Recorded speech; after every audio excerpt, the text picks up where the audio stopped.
इधर भोपाल से आ रही एक बड़ी खबर आपको बताते हैं, जहां पर जिले के गोविंदपुरा विधानसभा क्षेत्र से बीजेपी प्रत्याशी कृष्णा गौर ने 1,06,666 मतों से एक बड़ी जीत हासिल की है और प्रदेश में दूसरी सबसे बड़ी जीत हासिल करने में कामयाब रही। इसको लेकर कृष्णा गौर के समर्थकों में भी खुशी की लहर है। न्यूज स्टेट से बात करते हुए कृष्णा गौर ने गोविंदपुरा की जनता का आभार प्रकट किया और कहा कि ये जनता का प्यार है कि इतनी बड़ी जीत हासिल हुई है।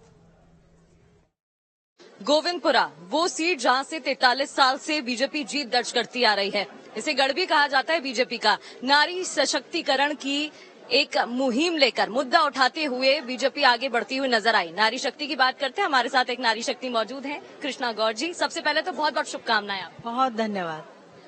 जीत मिली है आपको, लेकिन प्रचंड जीत मिली है, रिकॉर्ड कायम किया है। 1 लाख मतों से आपने यहाँ पर दूसरे नंबर पर स्टेट पर आप आई हैं, कैसा लग रहा है? सबसे पहले तो यही जानेंगे। मेरे गोविंदपुरा परिवार का मेरे प्रति ये अपनत्व है, उनकी आत्मीयता है और बहुत बड़ा भरोसा है। और वही भरोसा 17 नवंबर को मत में बदला था और 3 दिसंबर को परिणाम दिखाई दिए।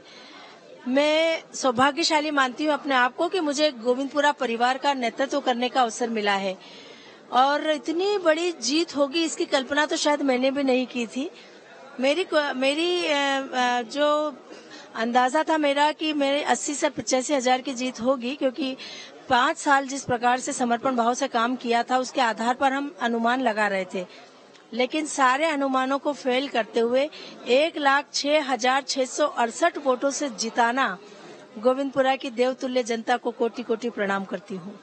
बिल्कुल, देखिए पहली बार विधायक आप रही, दूसरी बार विधायक बनेंगी, ऐसे में कौन सा फैक्टर आप देख रहे हैं? क्योंकि एक्सपेक्टेड नहीं था, इतनी जो प्रचंड जीत मिली है उससे बीजेपी भी कहीं ना कहीं हैरान है और जनता का आभार भी व्यक्त कर रही है। कौन सा फैक्टर आप देख रहे हैं? बहुत सारे फैक्टर इस चुनाव में काम किए हैं। एक तो प्रधानमंत्री श्री नरेंद्र मोदी जी का मैजिक तो निश्चित रूप से हर विधानसभा में चला है और मध्य प्रदेश की जनता के ही नहीं, देश की जनता के मन में मोदी जी है।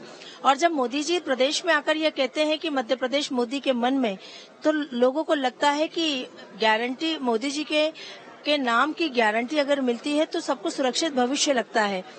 तो मैजिक मोदी जी का चला है, मैजिक बहनों का चला है, लाडली बहनों का, जिन्होंने ये पाया कि भारतीय जनता पार्टी वह पार्टी है जिसकी कथनी और करनी में कोई अंतर नहीं है। तो अब 2023 के बाद 2024 की रणनीति और तैयारी पहले से तैयार है और इसलिए शायद बीजेपी को दूरदर्शी पार्टी भी कहा जाता है। कृष्णा गौर को आप सुन रहे थे, बता रही थी क्या कुछ संकल्प लेकर आगे बढ़ रही है बीजेपी और कृष्णा गौर। कैमरामैन सिद्धेश के साथ प्रगति शर्मा, न्यूज स्टेट भोपाल। इधर मध्य प्रदेश में बीजेपी की जीत